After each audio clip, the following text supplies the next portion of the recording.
Some marriages will never survive. No matter the kind of prayers, no matter the kind of fasting, no matter the kind of advice you want to advise them, some marriages are going to die. This is one bitter reality that your pastor cannot tell you, your mother cannot tell you, your father cannot tell you. I will tell you. You know why some marriages will not survive? You married for the wrong reason. And so long as you married for the wrong reason, that marriage cannot survive. It's like a wrong foundation. When you build a house on a wrong foundation that is not strong, any structure you put on that building will fall. It's except you go back, add more stone, add more gravel, add more sand, add more cement, and solidify that foundation. That's when building can stand on it. If not, anything that goes there will fall. That is the problem a lot of you and I have. Why do you think that sometimes your ex will marry you, it didn't work? Or somebody will date you, it did not work, but they date somebody else and it worked. They married somebody else and it worked. It doesn't make you a bad person. Whenever you get into a relationship or a marriage that does not work, it's an institution of learning. If it is not working, you learn and you get out. You use that thing you have learned from your previous relationship or marriage to improve yourself, to solidify yourself for the next journey ahead of you. You don't wallow in it. Why do you think people come back to marry you even when you are married? Why do you think people come back to date you even when you have dated somebody? It simply means there is something that has been added to you. A lot of you go into relationships that did not work and you come out of that relationship and you are the same. You do not add anything. You do not learn anything. You go back to the relationship the same. So anybody that meets you, you are still that same person. That's why your relationship will not work. Be able to learn something is a learning process. We all use each other to learn. When you get into a relationship that did not work, there is something about you that is not so right. There is something about the person that is not so right. A wise person will learn and improve their self for the next person. It is that improvement that would better the next relationship or the next marriage you're going into. Have you ever seen anybody that is telling you about their exes and they paint themselves the bad people? No? I don't think I have come to tell you that I'm a bad person when I was telling you about my failed marriage. No. People will always be the good one. If you are explaining about your ex will always be the bad one. If your ex is explaining about you, you will always be the bad one. It simply means everybody sees themselves as a saint. I was good, oh. He started beating me, oh. I did not do anything to the woman, oh. She poured me water, oh. I did not do anything to... You are always the good person. Your ex is always the bad person. The same story. Your ex will always say you are the bad person and he's the good person.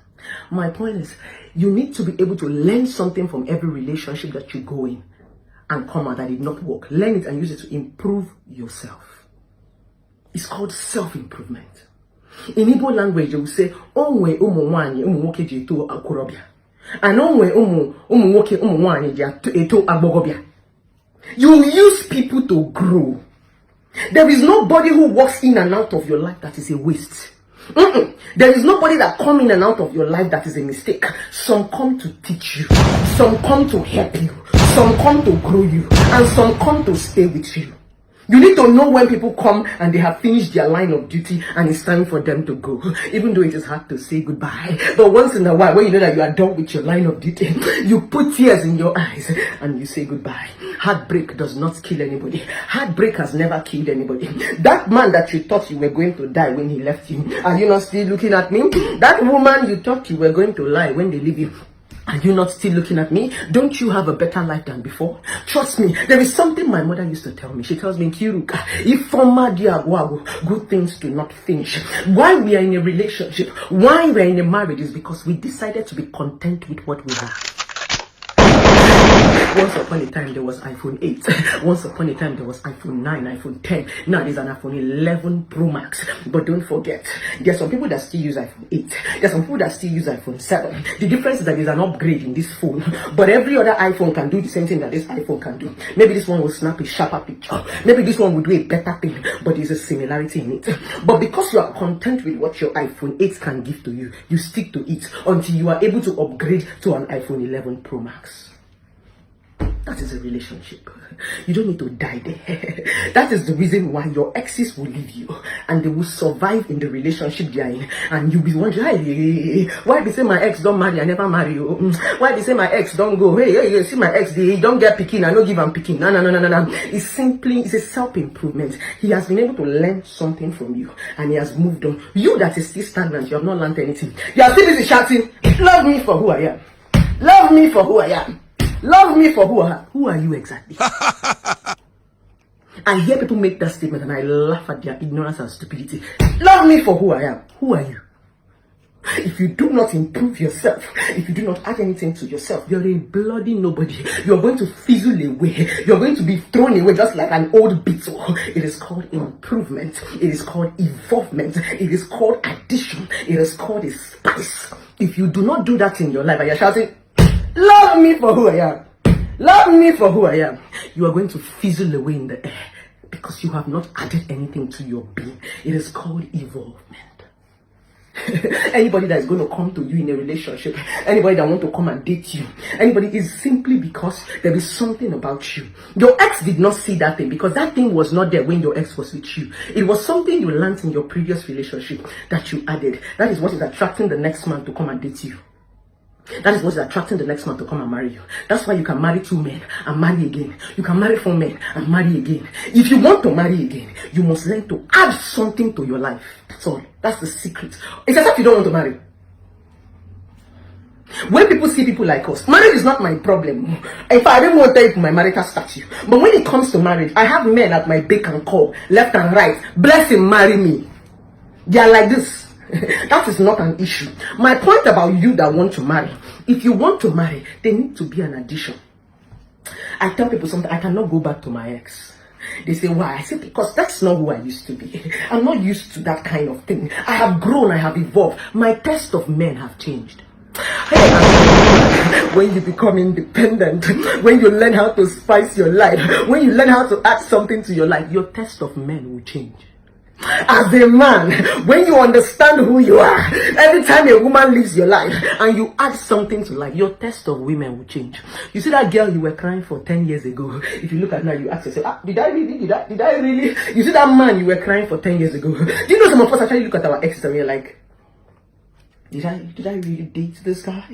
Did I really pack my leg for this guy? Do you know why you are seeing him that way? It is because you have evolved. It is because you have grown. It is because you have added something to your life. That's why your ex is no longer your spec.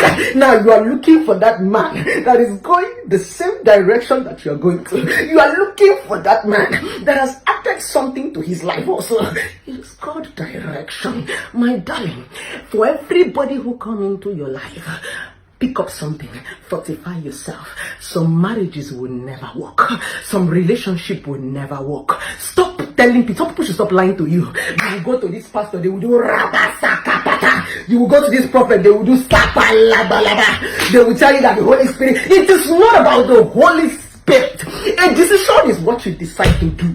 Before God come into your marriage, you went and you picked a wife. You told God, I want to marry this woman. You decided and you told God, God guide me. God help this marriage. God will follow your decision. God does not help you to decide. That is the point of the Bible. I don't know who is preaching to you. It is your decision. You will decide and bring the woman. You will decide to let her go. Everything lies in your decision. Rabasakaporo does not solve that one. Does not solve that one. They should stop lying to you people. Enough of this life. Pastors might not be bold to tell you this thing, but there are some marriages that are not meant to work. It is built under the wrong foundation. It is built on benefits. It is built of the wrong reason. And when things are built for the wrong reasons, it cannot work. Especially when those expectations are there. You marry this man because he had private jet. You marry this man because he has money. You marry this man because he's top. You marry this woman for big nyash. You married her for breast. By the time the nyash begin to sag, by the time the breast begin to fall, the love for her begins to die.